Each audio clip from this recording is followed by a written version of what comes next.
Attention, attention, we have a serious matter to discuss today. Have you guys ever heard of the gypsy moth? Oh, you mean the Lamantria dispar? Yes, that's it. The gypsy moth, scientifically known as the Lamantria dispar, is a native species to Europe.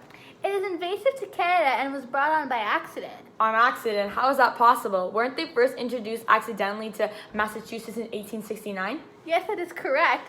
But a French naturalist was attempting to cross the gypsy moth and silkworms to create a silk industry, but unfortunately some of the gypsy moths escaped. Oh yes, then they flew to eastern Canada and northern USA.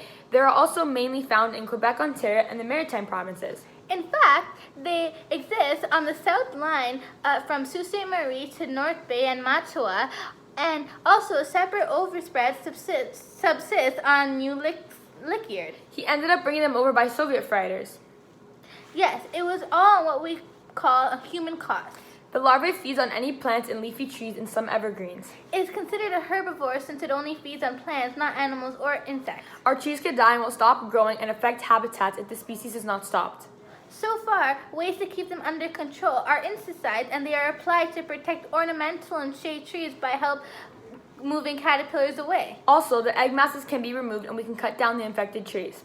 Sadly, there is no possible way to remove the gypsy moth because we are unable to kill every single one of them. But by cutting down every tree that is infected, will lessen the chance of it being spread. But also, there's not that much we could do, as it would be very inefficient to go in every forest and find a way to trap or kill them all. But what you could do is, if you do spot them or detect them in your backyard, if you realize the symptoms of tarnishing leaves, you could buy yourself some insecticides to stop them yourself.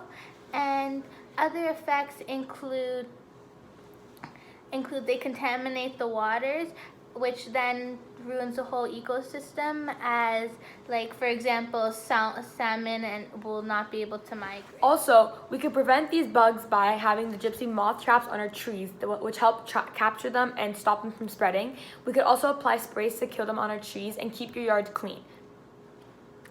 Also, if you see any dead trees in the forest, please report them so they could get taken away, because that just attracts gypsy moths to munch on them. Thank you for listening to our talk on the famous gypsy moth. We hope we inspired you to be more aware of our environment. Bye.